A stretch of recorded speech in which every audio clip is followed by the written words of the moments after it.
Dan ini bukan soal siapa yang menang, tapi tentang the right method for the right situation.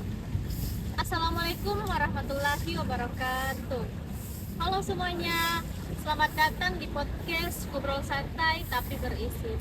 Tempat dimana kita ngomongin hal-hal penting tapi tetap santai, nggak kaku dan semoga nggak bikin ngantuk ya. Oke, jujur deh, siapa di sini yang biasanya join kelas online, kameranya mati, mic-nya mati, orangnya juga ikut mati, alias dia hadir tapi nggak ada di sana secara mental. Nah, itu yang membuat topik kita hari ini jadi super relevan sebagai mahasiswa. Pembelajaran online vs offline. Mana yang lebih efektif? Di sini ada dua kubu yang siap adu argumen. Ada Kak Wahyuni yang udah jadi warga setia dunia online, dan ada Kak Nurul Mufidah yang selalu turun ke medan perang alias datang ke kampus. Oke, sebelum kita mulai, perkenalkan, saya Nur Inaya Asila selaku host dari podcast Ngobrol Santai Tapi Berisi ini. Oke, sebelum kita mulai, perkenalkan, saya Nur Inaya Asila selaku host dari podcast Santai Tapi Tetap Berisi ini. Sekarang kita kenalan ya sama kedua narasumber kita hari ini. Yang pertama ada Kak Wahyuni. Halo Kak Wahyuni, gimana kabarnya? Hai, aku baik. Dan di sampingnya ada Kak Nurul Mufidah. Halo Kak Mufidah, gimana kabarnya? Halo, aku juga baik. Oke, yang pertama kita mulai dari Kak Wahyuni dulu. Hai. So, I'm here to represent the online learners. Jadi di sini saya sebagai kaum yang belajar dari kasur, tapi tetap lulus. Wow, that's a whole mission ya, sekaligus mencurigakan. Sekarang kita ke Kak Nurul Mufidah. Hai, and I'm here representing the offline side yang masih percaya bahwa pendidikan itu masih butuh perjuangan, mulai dari bangun pagi, mempersiapkan sarapan, pakaian, bermotor, dan berpanas-panasan di jalan. Nah, the real struggle begins in the morning. Oke, sekarang kita mulai serius tapi tetap santai ya Kak. Saya mau bertanya sama Kak Wahyuni dulu nih. Kenapa Kak Wahyuni ini yakin dan percaya kalau pembelajaran online ini lebih efektif? Well, I think online learning give us something really valuable and flexible. Jadi kita sebagai mahasiswa itu pasti mempunyai banyak kesibukan yang berbeda-beda, seperti tugas, masuk organisasi, bahkan sampai ada yang belajar part-time. Nah, dengan adanya online ini, kita bisa mengatur ritme belajar kita, bisa mulai dari jam 11 malam. And the best part, if you don't understand something, you can repeat and pause. Nah, itu privilege yang nggak dipunyai oleh kelas offline. Nah, that's a great point ya. Dan ini bukan cuma soal nyaman. Ada penelitian yang bilang kalau self-paced learning atau pembelajaran mandiri ini lebih baik. Karena mengapa? Kita bisa mengatur retensi materi kita. Dan kita juga bisa belajar sesuai dengan kapasitas kita masing-masing. Tapi jujur nih Kak, online ada sisi gelapnya juga dong. Honestly, yes. Saya dulu pernah mengalami, saya niatnya belajar buka laptop. 30 menit kemudian udah ada di YouTube, entah gimana ceritanya. Nah, ini penting banget ya buat diakui teman-teman. Sekarang kita ke Kak Nurul Mufidah. Kenapa nih kakak masih percaya kalau pembelajaran offline itu lebih efektif? Saya sangat percaya bahwa interaksi langsung itu sangat mudah dipahami ya dalam pembelajaran, karena di dalam kelas itu ada interaksi langsung antara guru dengan mahasiswa atau dosen, yang dimana kita dapat melihat situasi langsung dosen atau ekspresinya. Sedangkan ada teman juga yang bisa kita ajak ngobrol, diskusi langsung ya. That kind of connective just doesn't feel the same through the screen. Dan secara psikologis juga itu kondisi yang serius dapat meningkatkan mindset kita, yang dimana kalau kita sudah berada di kelas pasti fokus kita tertuju dengan apa yang sudah kita hadapi. Nah, betul banget tuh Kak.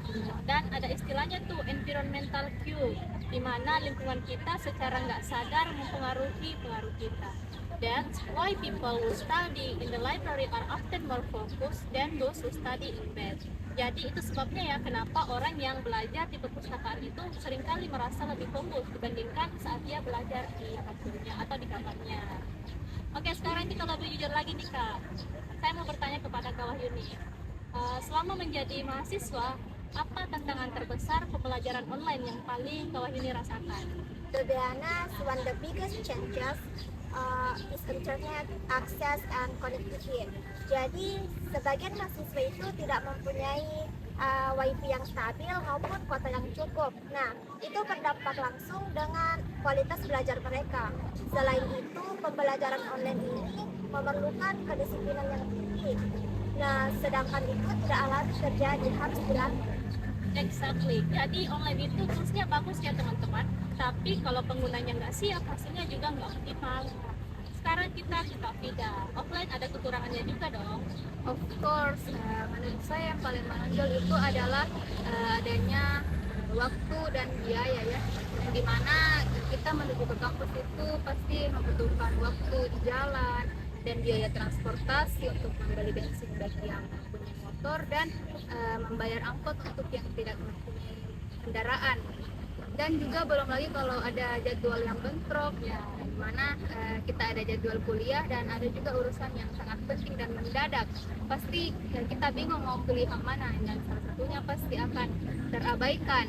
Dan belum lagi kalau dosen yang memberikan materi itu membosankan dan membuat kita tidak fokus dan kita hanya betul-betul hanya duduk selama 90 menit atau bahkan lebih tanpa menyerap banyak hal. Nah, ini jujur dan relate banget sih teman-teman. So, offline can be very effective, but it really depends on the quality of teaching in the learning environment. Oke, sekarang kita masuk lebih dalam lagi ya. Jadi aku pernah dengar nih, kalau ada studi dari MIT dan beberapa universitas di Asia yang menjelaskan tentang hybrid learning. Jadi mereka ini menemukan bahwa hybrid learning atau pembelajaran hybrid gabungan dari online dan offline ini ternyata bisa memberikan sesuatu yang lebih baik daripada salah satunya saja. Maksudnya daripada kita belajar offline saja, online saja, gimana baiknya kalau kita gabung saja. Jadi mereka nemuin bahwa kalau offline itu dia itu fleksibilitas dan kita bisa mengulang materi kita kembali. Sedangkan kalau offline itu dia memberikan kedalaman materi melalui diskusi dan interaksi langsung. Jadi gimana nih Kak? Kalian setuju nggak sama pendekatan hybrid ini? Absolutely, I agree with that. Online bukan berarti harus menggantikan offline sepenuhnya, tapi jika dikombinasikan dengan bijak, ini bisa menciptakan pendekatan yang lebih kuat. Gitu, Kak. I agree too, karena itu tergantung dari kesadaran kita masing-masing. Mau pakai yang mana tergantung kondisi ya. But for theory and concept itu online is very effective. Tetapi untuk praktikum, diskusi atau presentasi itu lebih baik dilakukan secara offline. Nah, that's such a matter conclusion from my side. Jadi bukan soal siapa yang menang ya teman-teman, tapi tentang the right method for the right situation. Oke, sebelum closing, saya mau tanya satu hal yang lebih personal ya Kak. Jadi sebagai mahasiswa, apa yang paling kalian pelajari dari pengalaman belajar sejauh ini? Jadi saya sebagai mahasiswa itu yang dapat saya pengalaman saya ya, niat dan manajemen itu sangat penting dibandingkan metode itu sendiri. Karena jika niat kita paling kuat, pembelajaran online itu pasti sangat bisa produktif. Personally, yang saya rasakan itu interaksi langsung itu lebih bekerja ya daripada online, karena bukan hanya dengan dosen saja tapi dengan teman-teman juga. That's what makes learning truly meaningful. Wow, itu really powerful answer. Jadi dari sini saya bisa menyimpulkan bahwa itulah arti dari pendidikan ya. It's not about where we learn, but how we learn and what we take away from it. Oke, seru banget ya podcast kita hari ini. Dan saya ingin mengucapkan terima kasih kepada Kak Wahyuni dan Kak Nul Mufidah udah sharing dengan jujur dan berbobot dengan kita semua. Jadi kesimpulannya hari ini adalah setiap metode itu memiliki kekuatannya masing-masing.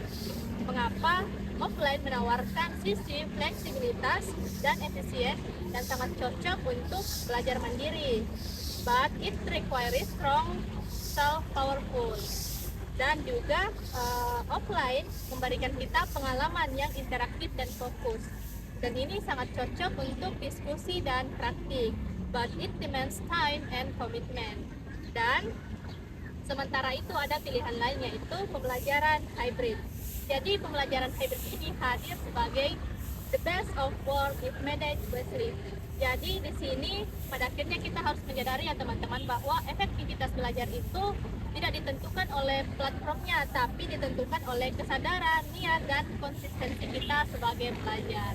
Terima kasih udah dengerin podcast kita hari ini. Semoga apa yang kami bahas bisa memberikan manfaat untuk masa depan kita yang akan datang.